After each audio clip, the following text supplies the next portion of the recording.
he said,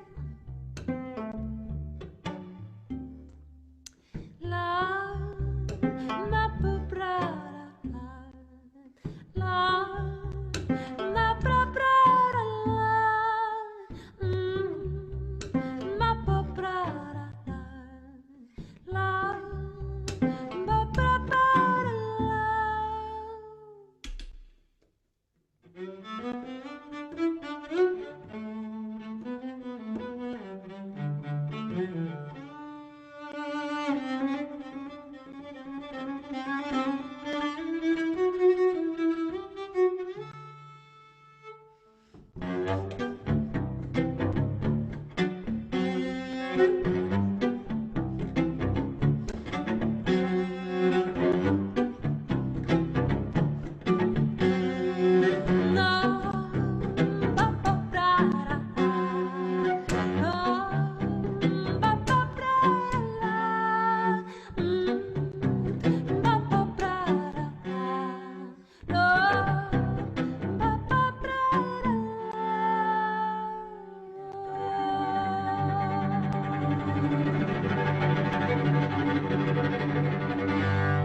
Good morning.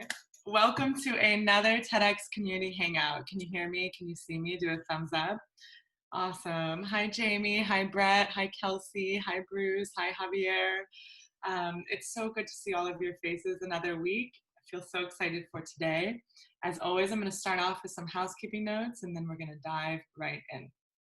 So first, thank you to TEDx Claremont. Thank you to Lionel and the entire team. That was a beautiful performance they put on last week. It was an exclusive online concert for the entire Claremont, TEDx Claremont community, about an hour long, and it really inspired our team. I hope it inspired you too. All right, so let's begin. Why are we here? First and foremost, we want you to host virtual events. We want you to activate virtually. We want to see your creativity, and we want to make it really easy for you to do that. The whole world is experimenting with virtual production right now, and so is TED, so are we. And this hangout and any kind of resource that we give you is not meant to be an official by the book guide. It can't be. Things are changing every day. And for us, they are too. But this is an exploration alongside you. And look, we have some wisdom, we have some good tips, and we want to share a lot of those with you today. We already have many resources online about organizing a virtual event, from the nuts and bolts all the way to whether it's digital programming like a conversation to a flagship event. My colleagues right now, Bianca and Taylor, are sharing those in the chat. Thank you to Bianca and Taylor. So you can go to our website or you can go to our TEDx Hub, and you can read through really, really detailed guidance on organizing. All right, but today we are going to cover virtual production, specifically prep, audio, and video work. To walk us through that process, Mina Sabet is here. She is the Director of Production and Video Operations here at TED. She oversaw many things just in the last few weeks, but she also oversees all of video production for the TED conference. Since we've gone virtual, she's overseen our TED Connects activation, which was a daily conversation live in the morning. You may have seen with Elizabeth Gilbert or Bill Gates. She oversaw the prequel event that TED organized virtually for TED attendees. And now this week, she is organizing and overseeing all video production for virtual TED 2020. So we are honored to have Mina here. I want to welcome you, Mina. Good morning and thank you. Good morning, Caroline. Thank you. It's so great to see everybody. I love this. This is the highlight of my day. I had a meeting right now and I was like, I can't make it. I get to go hang out with the TEDxers. It's the highlight of my day too. Thank you for being here, and most importantly, congratulations, because this week you guys kicked off Virtual TED 2020. How are you feeling? Good. You know, it's kind of a strange world we're living in, as you all are feeling it as well. And I'm in a little bit of a daze, just focused on getting these on the air and doing the best we can with the resources we have. And I feel very fortunate, but it is a new world for sure. And it's amazing how many people are trying to mobilize this new workflow and reaching out to us to find out how we're doing it. So you're not alone in that. That's beautiful. When you and I were prepping for today's hangout, I asked you, what is the one thing that you would want to get across to everyone here on the call about virtual production? What is that one thing? Well, the answer didn't come to me immediately, but I think I said, keep it simple. That's kind of been my mantra, and the team's mantra is not to overcomplicate and maybe start small and then expand as we go and make it better as we go. So you will see those changes as the weeks continue, since we have such a long runway.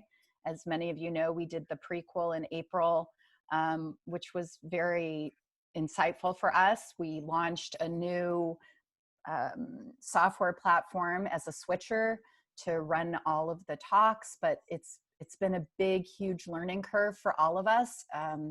In my over 25 years of working in production and television, I've never experienced anything like this. I've gone through breaking news and live and all that stuff, but this is definitely something very new. And my mantra is always, don't bite off more than you can chew, and take it simple. Love it. Keep it simple. My mom gives me that advice about a lot of things, not just virtual production.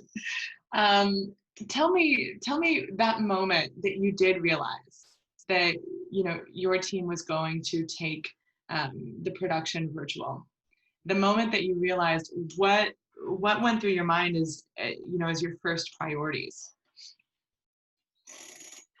It's funny. I don't even remember. When we were talking yesterday, I was trying to think about what was it that we were doing. We were like, okay, everybody's staying home. We're working remotely. We're planning these conferences in person. And then all of a sudden, everything was, had to be virtual. We couldn't bring so many people together. It was too unsafe.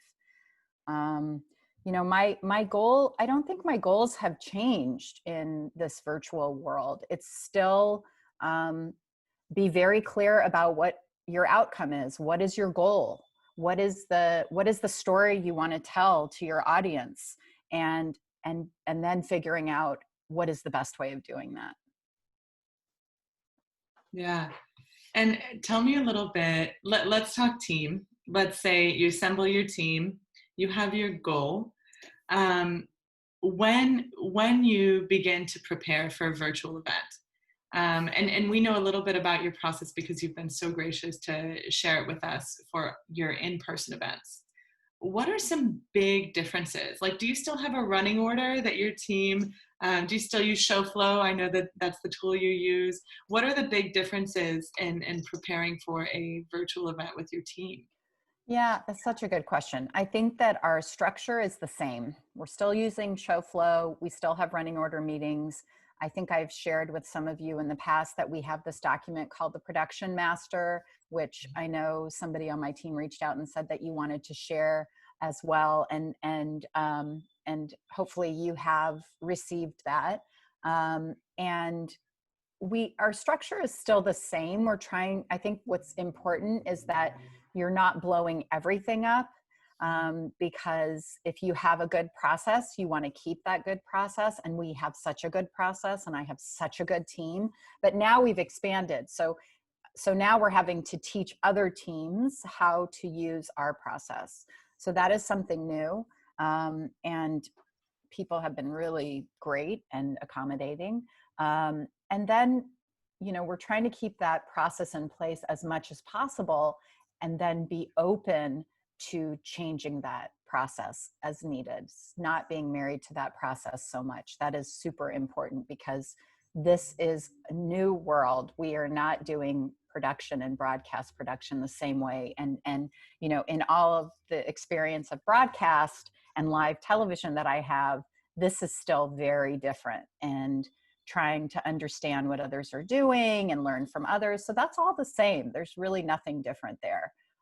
So really changing as we go, Caroline, is what I would say is kind of the biggest difference. Yeah, and maybe a part of keeping it simple is keeping the same processes to the best of your ability. Oh, Mina, Absolutely. I think, Absolutely. Yeah. Sorry. We have a house full of children and people. And so I'm talking to them and like, try not to get in my shot, but hey, it's going to happen. And that is, an example of, this new world that we're in, is that people are going to get in your shot. Kids are going to show up in the middle of a talk maybe. And I think that it's important to embrace that and not try to hide those things, because that's the reality of it. You're going to be, your shots aren't going to be the best. You're going to do the best that you can. Speakers are going to change the way they're going to forget to put on their headphones, or they're going to forget to, not have headroom like that. And, they're going to forget that they need to have the light facing them rather than behind, so all those things are a moving target. And, it's kind of like, there's only so much you can do. Give yourself a little bit of, rope, a little give to be okay with that, and don't kind of stress the small stuff, I think, is what's important here. Love it. Love it. And if you see an orange blur travel in this direction, it's my insane cat that we've been unable to discipline. I have a question, and I want to kind of toggle between large scale and small scale, because anyone on the call is going to dabble in both as they go virtual, just like they would in real life. Mm-hmm. Let's say you're doing TED Connects. Let's say you're doing a conversation with an interview with Chris and Bill Gates virtually. How many people do you need to run that?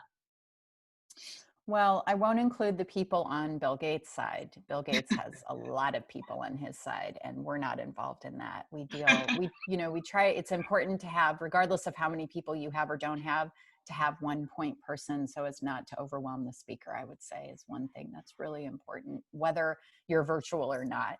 On my team, for a live conversation, it's between 3 and 4 people. It depends on, if you do something like Facebook Live. We also used a platform called StreamYard. That is also a live streaming platform. I see some people saying they use this. Those live streaming platforms are pretty easy and intuitive to use, because that's what they were built for. And they're pretty solid because they've been around way before we went into this world of a virtual reality. So I would say, you could probably have one person run that. Depending on, are you moderating questions? Are you, how much are you doing? But if it's just a live conversation, you probably just need one person. And we have even done a live streaming environment, Instagram Live, Facebook Live, YouTube Live, Twitter Live, those kinds of things, with 1 to 4 people, depending on what else we're doing in the background, moderating questions, blah, blah, blah. So, again, it's really up to how far you want to go. But if it's just a straight conversation, I would say you can probably accomplish that with one person. The biggest hurdle that you have to try to get over is figuring out, with these streaming platforms, how many places you can stream to if you are streaming live. So some of them, like StreamYard actually gives you the opportunity to stream to multiple platforms, whereas somewhere like Facebook Live is just Facebook. Right. So you have to make a decision, and like going back to what you said about what your audience is, what you want to get across, what your venue is, where you stream. Some of the people on this call may have actually attended a TED rehearsal before, because we always try to do behind the scenes tours with TEDxers when they come to a conference. And of course, many have not. But I'm wondering, I remember sitting in the theater, watching the entire procession of a speaker coming on stage. They're wearing exactly what they would wear. They're getting mic'd exactly how they would, and they're rehearsing their talk. What is the difference now in that rehearsal process for let's say virtual TED? Like, how many rehearsals do you do? Do they still wear the same thing? What happens? Yeah, it's much more sloppy, I would say. We can't control everything. We're not in the house with them. So the speaker is the production crew basically on site. So we schedule, everything takes a lot longer. At a conference, everything is preset, cameras are preset, lighting is preset. They just go and focus on their talk. Now they've got to focus on a lot of other things. So what we've devised with rehearsals and setup is we have three total calls with them. So two are basically the tech setup. The first one is a tech setup, and we say, what do you have? And we also have them fill out a tech survey. What do you have at home? How many phones? What kind of phones? Do you have a computer? What kind of computer? Do you have a microphone? Do you have a headset? What do you have? These are the things we're looking for. What do you have? Do you have lighting? Right. Some people are really savvy and know a lot about this, and others do not. So it's really kind of the gamut. Some people have flip phones. A lot of people we've talked to just have a flip phone.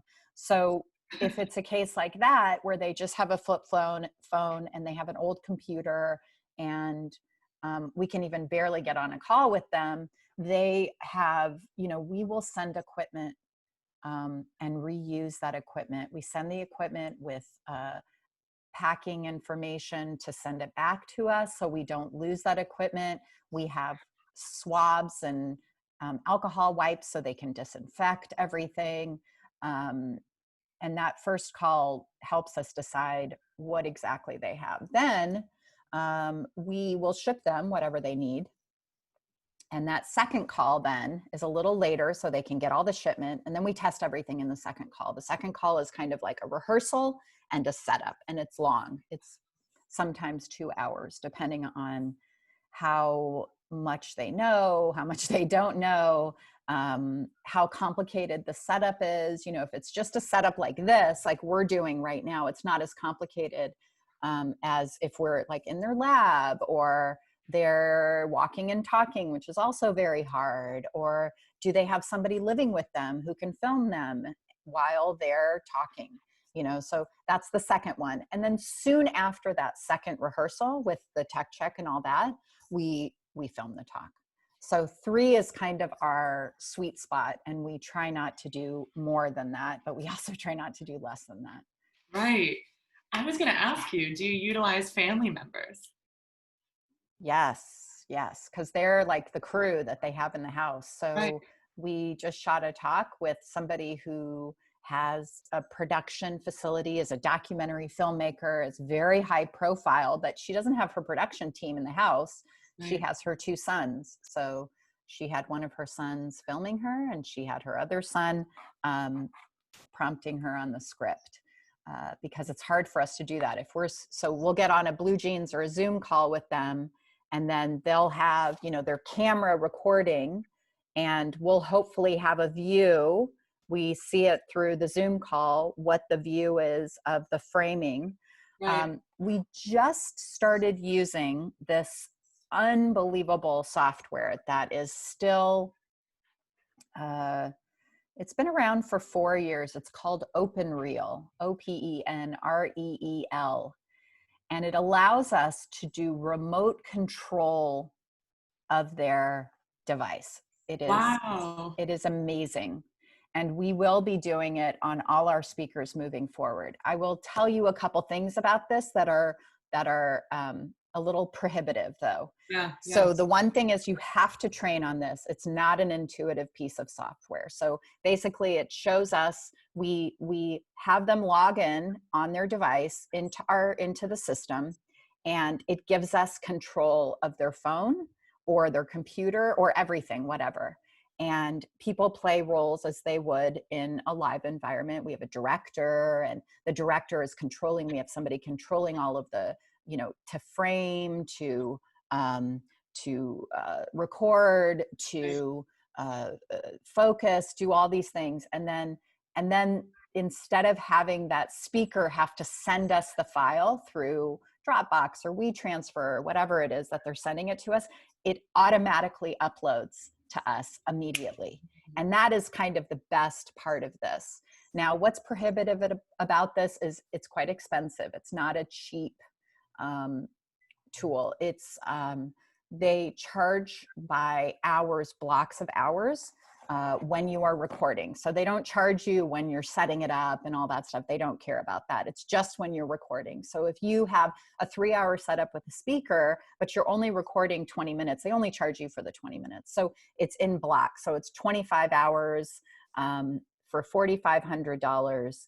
And we worked out a deal. You know, one of the things I always say to you all is negotiate, you know, give them, they're a new company, and they're not super easy to negotiate with. They're not such a huge company like Sony or Panasonic, where they have much more money to negotiate a deal, but we were able to get more seats. 25 hours is a lot of time. You could, and it doesn't go away from what I understand. So, you know, if you use it for one event and you still have 15 hours left, you might be able to use it for another event. Another caveat that is not great is you have to pay an additional $2,500 for any international calls. So it is also not available anywhere. Everywhere. It's not available everywhere. It's a US company. I know some locations are not available. I know the UK is available because that's pretty much where we're using it. I think also India is available. But it is, again, it's a growing piece of software, and everybody is using them right now because it's just really helpful to frame your shot. So I would say, you know, if you have a really low budget, it's probably not worth it. It's just a little bit more tedious, the work to do it. You just have to be like, okay, frame your shot, move your camera down, get your headroom right, look at the camera. You know, you just have to work with them even more. Whereas with this piece of software, you really can control. They don't have to do as much on their end. That's great. That's good information. And you're right. Maybe it's an investment for many, many events over, you know, the course of the next 12, 18 months. Absolutely. I'm wondering, you know, you always say in production that audio is king. So I just want to confirm, in this new COVID world and in this new virtual world, is audio still king?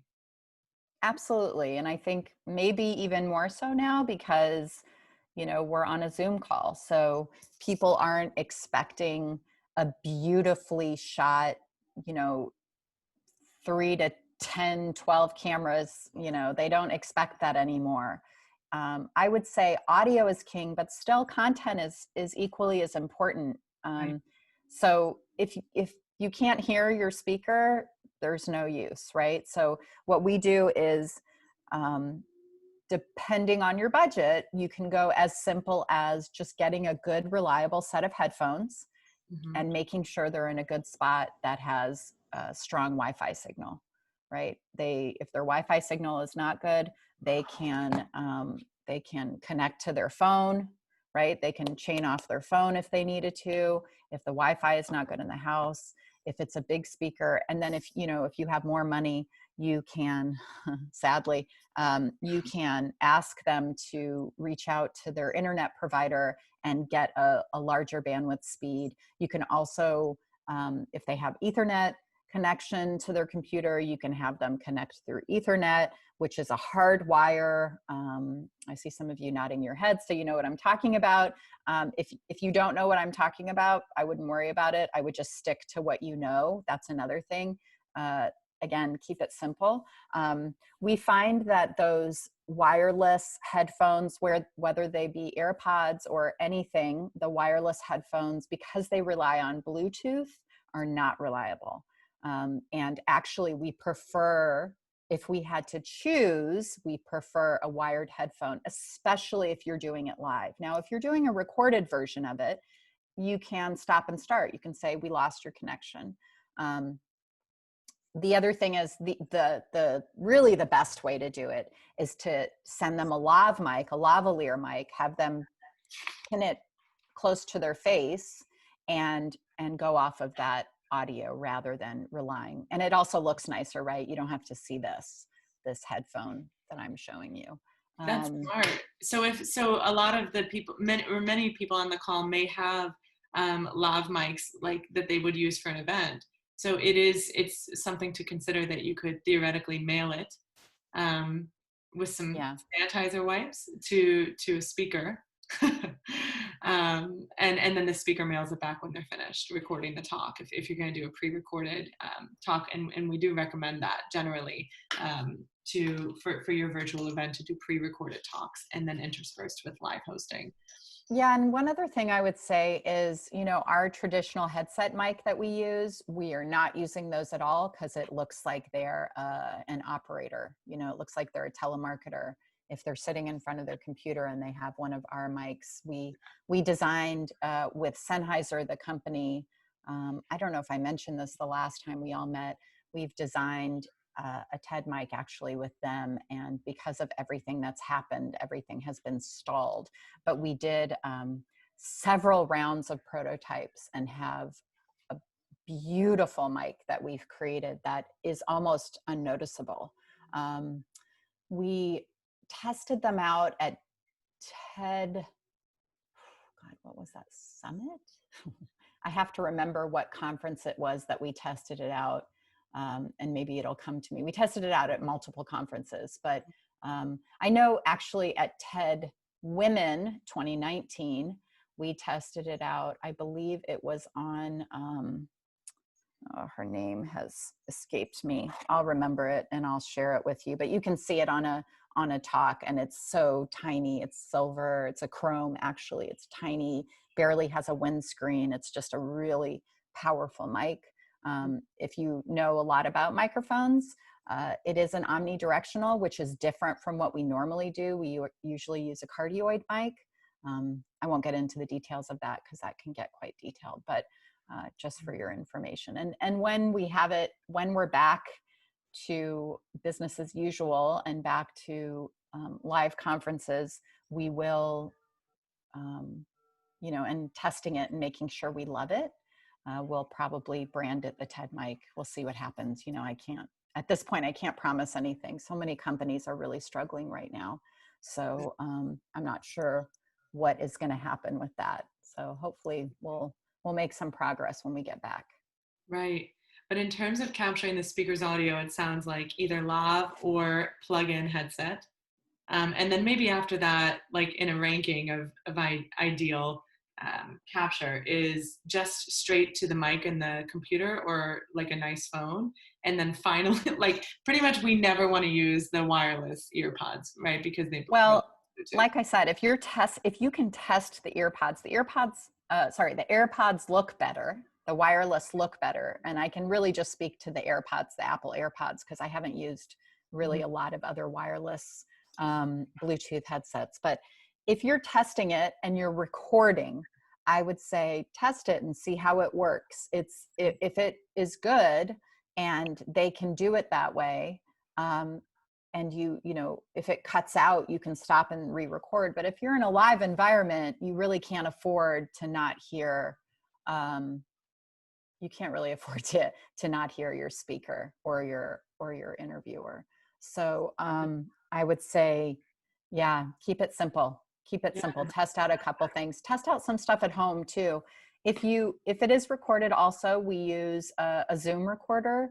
So we record it on the phone with an outside software, and it records directly to a separate place. If they don't have that and you can't do that and you want to keep it simple, they can record directly onto their computer. Yes.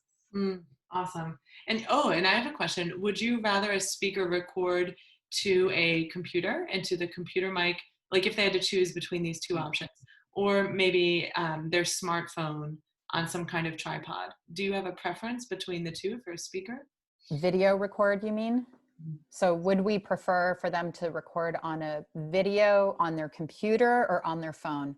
It depends what version of how old their computer is and how old their phone is. It depends also on if you are going live or if you're recording a talk. So if you have a late version, a new computer, a new iPhone, an iPhone 11 is amazing. An iPhone 11 shoots unbelievably well, And in your settings, you have a lot of options inside of the iPhone settings. You have 4K, even though it's compressed, and you also have a 1080p option. So something to note, what we're doing right now, because a 4K file, as you all know, is so massive, it's such a massive file to have to send over. We have converted, we're shooting 1080p 2997, which is a huge deal for TED. We've never done that. We've always shot 1080p 23976. And then a lot of the times when we're asking outside people to record for, a package or something else, even a video we roll in, we have them shoot it in 4K, but we're not doing that now. It's just too big of a file. So if you saw the Oliver Jeffers video that he produced, which was beautiful, they shot that in 4K. And we learned from that. It was too big of a file. It took, 16 hours to upload. So, and then from that upload, we had to download it. And then from that, we had, so it was just too much. So keep it simple, find the best resolution that somebody has and do it. And so now we've moved over to a different frame rate, 2997, as I mentioned, because the software that we're using to push our programming out is native to 2997. So 2997 or 30 frames per second is a broadcast standard. 24 or 23976 is more like a filmic look. And that's why we use the filmic look, is because we treat these as if it's more like a film. It's more thoughtful. Because there are less frame rates. If you know about frame rates, the more you move your hands. So me doing this. So this is 720p, by the way, what you're working in now. This, I think, native for Zoom is 720p. It's a lower resolution, so it's grainier. And I'm sure it's at a 29 or 30 frames per second. So with the 23976, it processes my movements better if I'm moving slower. If I'm moving faster, it doesn't process it as well. And because TED Talks are really a person on a stage doing this, it's not a lot of movement. It works. 23976, so we can get away with that film look. That was probably too much in the weeds. But. No, we are in the weeds. Love it. Staying in the weeds, I have a couple of questions about video, and then I want to transition to questions from the TEDx organizers on this call. But when you have a speaker giving a talk, how do you want it to look? Like, do you want them standing up? Do you want them all standing up? How do you want the room to look? What kind of light are we talking? Like, where do you begin? How do you start thinking about it? Well, we usually don't make that decision until we see a script or have a conversation with the speaker. The easiest thing to do is have them sitting. That's the easiest thing to do. There are a couple cases where the speaker is able, for various reasons, whether they have a crew. I'll give you a couple examples. We have a woman in Africa who is a kind of like a John Oliver type, like a stand-up news comedian kind of thing happening. And she has a studio that is accessible to her, that is hers. And she has cameras there, and she does her shtick usually standing up. So we decided with her, and I'm not a huge fan of green screen. It's hard to get a good green screen. So we've stayed away from green screen, but because her green screen is pretty good and the lighting is really good, we decided to go ahead and go for it. And she's standing up. So we have 3 cameras filming her. And that's a lot, I think, for this environment. The reason we have 3 cameras is because she has a professional, somebody who's running the camera, one person who's professional. But we have to film her 3 times, right? Because it's not like a broadcast where she can then turn and look at another camera and turn. That would be cheesy, right? Right. So we have to film her at eye line. I would say get your cameras at eye line, which is what I tried to do here. If you saw my setup, you would think it's ridiculous. Actually, let me just show you. Let me show you my setup. Love it. Okay. So Nobody sees that though, right? Nobody sees that on camera. So trying to get trying to get the camera eye line, and we have to film her 3 times. But we did do a green screen for her, and she is standing up. I would say 80% of the speakers that we're talking or that we're filming are sitting. Um, and it works because they have either a really beautiful background or they have a lot of B-roll that we're rolling in. You know, we've gotten pretty imaginative. If it's an artist, we would prefer to be in their studio and not have like a office shot. So you have to think about what makes the most sense for that speaker. Think of the content and what is, you know, it's not brain surgery. What just makes sense for you? Yeah. Do you want, I know that in general, we'd say no green screen aside from this special scenario, but what about the host? The person who is, you've told us before, the host is the glue of production. Is it best for the host to have a kind of backdrop? Or do you like the host to have the background of their home, or does it kind of depend on what they have? What is your preference? Well, the host should not be distracting to the event. I think that's the biggest thing. So if the host is lit well and is comfortable and they don't have their computer on their lap and they're not moving it around like this the whole time and not distracting, that's fine. I mean, you're going to see, has this group seen anything that we've done so far? I don't know what yeah. And are you seeing any of the TED Connects or the other content this week? I think we're at TEDx Live will activate July 27th. And Okay. For TEDx organizers, by the way, sign up for TEDx Live. Look out for some information from us very soon. And for those who haven't signed up for TEDx Live, just a plug, we'd love for you to activate. But that is when TEDx organizers will be able to access more of TED. So for now, we may not be able to see what you're seeing. Okay, Although people may have seen the conversations that connect. Okay.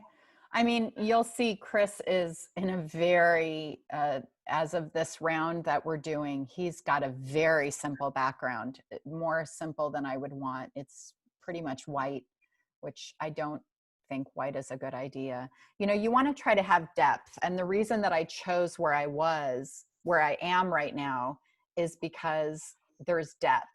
I'm usually actually in a spot that I'm backlit. There's light behind me because of windows. My lighting is not right. My lighting is a little even here. I would say focus on these things. Try to get some depth. So if you have multiple things behind the person to show a little bit of depth. This here is actually a mirror, which is funny. It makes the room look bigger. It's actually not that big. So try to create depth. And I can see some of you have some depth. You have like a picture behind you, or you have somebody's outside. That's really lovely. If there's not a lot of wind, you can get away with being outside. I see somebody's using the snap filters. Multiple people are using the snap filters. The snap filters for this are not quite right for me personally. I think they're a little, I don't know, they're not quite right for this. I think they're distracting potentially. So like, I like seeing somebody's face. It's kind of cool to say, oh, this is where you work. This is where you are. For the hosts, I think it's not a bad thing. Embrace your space. It's fine. But I think what is more important is that you're not distracting. So pay attention to your light. Go in front of a window instead of your back to a window, because you'll see here, I'm going to just move. If I go like this, look at how terrible that is. I mean, my face is not lit as well because there's so much backlight, right? So this is why I chose the space that I did, is so that I have, a little bit more, although the light is changing right now, but I have a little bit more even light on my face. The other thing to look out for, and so many of you do actually, I see people's lighting is actually pretty great. There's a shadow now here. So maybe, yeah, I can go back to my original spot, which was here. So now I'm a little bit more evenly lit. And it's just, again, it shouldn't be distracting. So have your host test and make sure they're, a big thing is a wobbly computer is like, I can't stand that. It's so annoying if somebody's hosting. I'm guilty of it too. I do it also, but be aware of that as long as their audio is clear, and you can see their face. And then also you need to coach your hosts. Many of you are the hosts, to look at your camera. I look at you, which is here. So I'm not looking in my camera, but look at your camera, talk to your camera, then your audience will engage with you because they feel like you're talking to them, right? Mm-hmm. It's so much more personal there. Right. Oh, that's great. That's great advice. We have our first question lined up. I believe it's Kevin Rabinovich. Kevin, so happy to have you on the call from TEDx Youth at Columbia. Kevin, why don't you come on camera and unmute yourself and ask your question? Yeah, hi Mina. Thanks so much for making time to talk with us. So I'm wondering how the roles change for virtual events as compared to in-person events, and especially if we're doing events remotely, like should we have a technical director in one place, like the producer in another place? Is that even possible or feasible, and is that something that y'all are doing now? Yes, we are doing that now, and I am very much a fan of keeping people in the roles that they've done in the past, even if they pick up some more roles, if they're doing more. But especially people like the technical director, the producer, and if they have a lot of experience doing that, you don't want to switch their roles. So there is also another system that we use called Unity. It is a remote communication. So it's like walkie-talkie, but remotely. So you can all communicate through the Unity system. And I think it's fairly inexpensive. And you just, connect on your phone, and it acts like here, I'll show it to you. It acts like a walkie-talkie, basically, is what it is. And it's pretty intuitive. Again, everything runs off of Wi-Fi. So if your Wi-Fi is not good, for the hosts and the people running it, you need to find a way to get them, more bandwidth for their Wi-Fi. So this is what it looks like. And I can turn on the various channels and talk and listen. And it's just like a normal walkie-talkie system or a headset system that you would use in a control room. And it's super useful. That is the hardest thing actually that we've had to figure out, is how do we communicate with each other when normally the control room team is all in the same place and now nobody's together. It is very hard. So during an event or a session or a show, whatever you want to call it, I have 2 to 3 computers or my phone. So I have my phone with the Unity system in one ear, and then I have my computer connected with my other ear to listen to the broadcast on one computer. And then I have another computer with show flow so I can see the run of show. And I'm basically, doing all of that. Now, I am not calling the show. I could call the show in that way, but I'm not calling the show. I have somebody else on my team who does that. I'm just kind of kind of EPing everything, kind of overseeing everything. Is that helpful? Yeah. Is there any other software that you use that's like specific to virtual events? Yeah, so we use we use a system called vMix. V as in video, mix. It is a switcher that allows us, one person in their house is live switching the content. So there's hardware related with this, there's software, there's licensing related with this. We've tried to keep it really scaled down. I'm very aware of not spending any money, but we're doing quite large productions right now. So we do use vMix, and that is acting as our switcher. So there's a lower third capacity in there. There's an alpha channel that you can use there. You can roll multiple videos. It does work in that 2997 frame rate that I mentioned.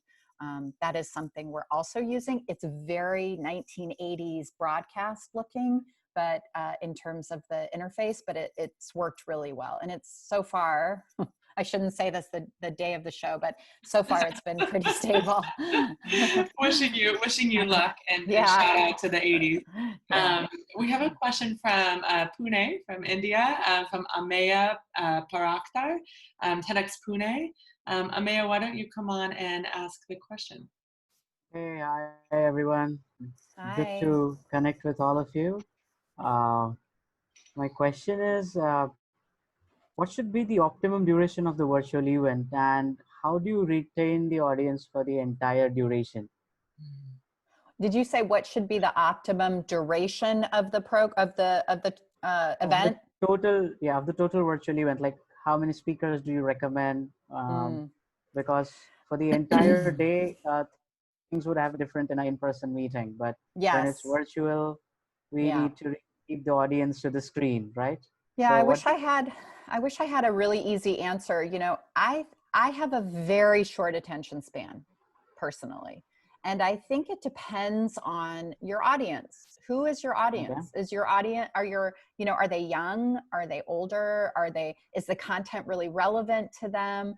You know, you have to be the judge of that. I would say, you know, I see after an hour is probably the limit. I think keeping it to an hour is hour and 15 minutes seems to be a good kind of length. And then if you need to, you know, break it up into multiple sessions and then give people a break to get their drink and bio break and all that, then that seems to be the limit. But I think again, it's kind of to your discretion. You know, if you want to do 3 speakers that are 10 minutes long each, then you should do that if you feel that's really important. If the talks are really intense and people need to process it, I think that's another thing. Now, the curation team, that's a good question, I think, also for the curation team. But I also think it's about knowing your audience. You know, it kind of goes back to that. Who is your audience? Are they going to be okay with sitting for 2 hours? Are you okay with sitting for 2 hours? You know, you have to kind of ask yourself that. I hope that was helpful. Well, the audience is pretty much mixed up, you know, when we reach out at the city level, the audience is pretty mixed up, and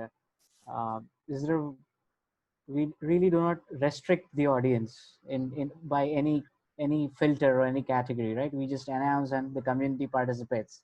Right. So I believe I like the idea where we can have three speakers with 10 minutes of slots, and then maybe have a 5-minute break, and then another 2 speakers and something like that. Maybe 6 to 7 speakers with few breaks should be. Yeah, I think that, you know, there are no rules here. This is all new for everybody. So you have to use your best judgment and really think clearly about what is going to work for you. There is no rule for that. You do what you think is best. Yeah. Okay. I have a couple of lightning questions before we close out. We have just a thank you so much, Ameya. We just have a few minutes before we end at 11, and we always do a hard stop so everyone can go back to their coffee and the rest of their morning. Let's bring on Ifeoluwa from TEDx East Legon. Ifeoluwa, I believe you have a question about speakers pre-recording. Go ahead and unmute and take out your mute button, and let's hear your question.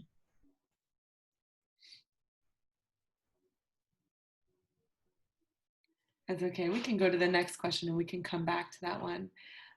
We have Valerie. She has a question from TEDx MCKL. I'm going to read this one out for her because she doesn't have audio. Mina, do you have any tips on producing an event with good audio and video quality for live talks? Yeah, so like the Facebook Live or the streaming, I think, you know, as I mentioned, I think that it's best to definitely, if it's live, don't use the wireless headphones, use a wired headphone, test with your speaker and your host ahead of time, make sure, you know, maybe once before the program, like the day or 2 before, or even earlier if you need to send them anything. But if you can't send them anything, test, you know, an hour before, and then do another check 15 minutes before the broadcast. Keep it simple. make sure they have, you know, the lighting I explained, with the light coming to their face rather than behind them, and do have a wired headphone. That probably is the cleanest thing. Wired headphone connected directly to their device, whether it's the phone that they're looking into or the computer that they're looking into. Perfect. Another one from Jonathan at TEDx Naperville. Jonathan, would love for you to ask your question. Go ahead and unmute.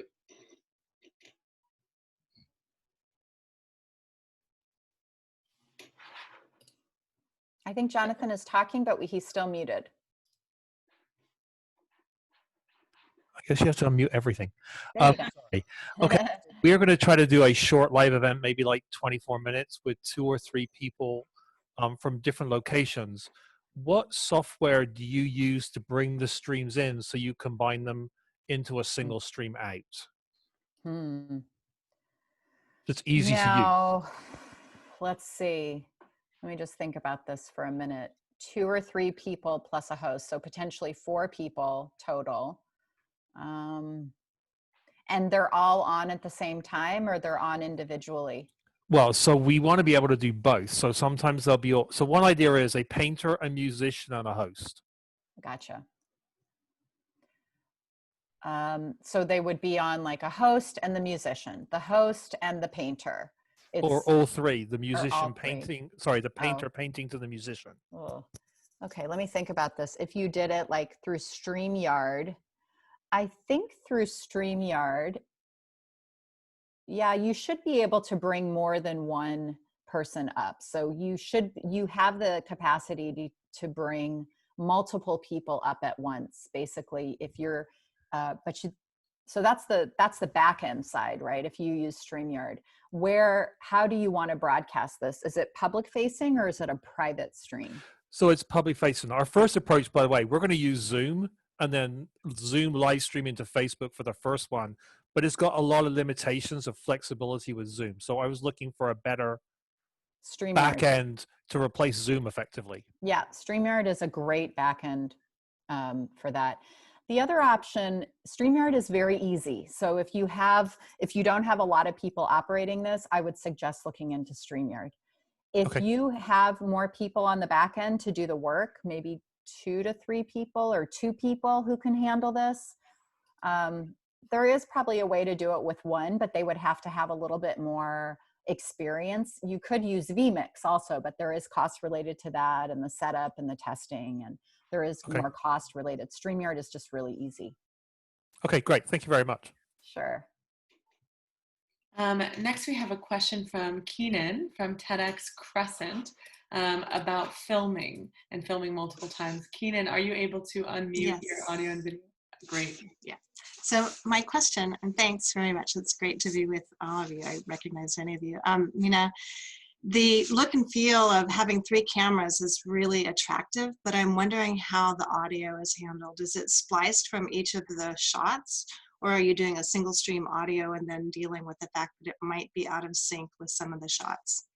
So your audio has to be connected to your camera. So if you're doing 3 different cameras, you have 3 different takes, and that audio is connected to those 3 separate takes.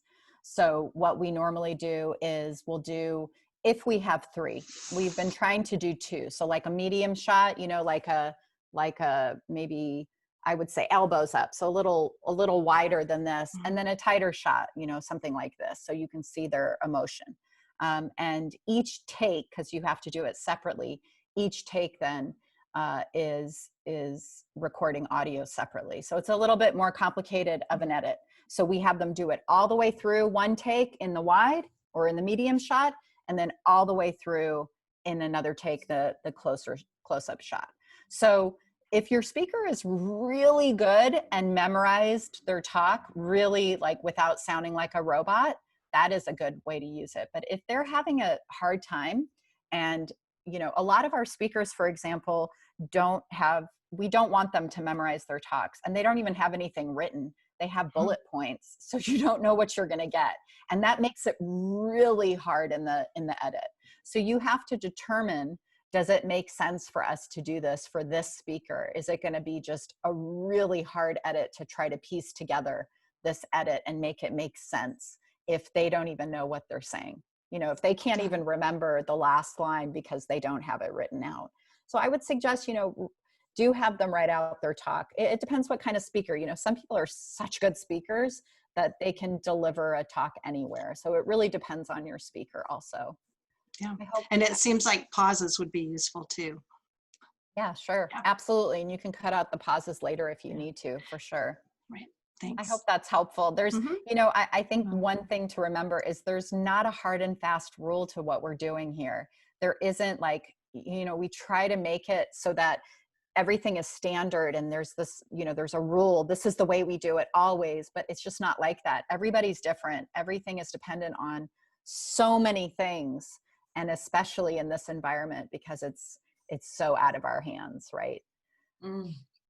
It's a good point. I think, let's see if we can squeeze in this last question, but Valeria Bartolucci, it's for you, but see if you can ask the question quite quickly, and Mina, see if we can do a lightning answer, and then we'll close. Valeria, you're from TEDx Roma. Why don't you unmute and ask your question? Hi, hello. Yes, my question for Mina was if you have any tips for the speakers about body language, because as we have been going on, we have been seeing the hands, as you said, that sitting down will be the best thing, seeing the hands of the speaker, do you have any tips for them? Yeah, in this environment, it's different because, you know, even you moving your hands just now. No, I just wanted to put my hands so I could see. Yes, I know. But I'm saying that because of the low resolution of a Zoom call, the Zoom cannot process this quick movement. So you were breaking up, you know, your hand was like this strange movement because of that.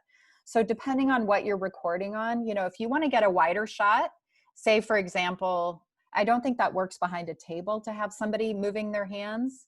It depends on how you have them set up. If you have them set up in a chair, and they are, you know, you're seeing maybe from the waist up and they're talking and they naturally talk like this, you know, you're not coaching them, you know, move your hands, but they naturally talk like this. I actually talk with my hands a lot.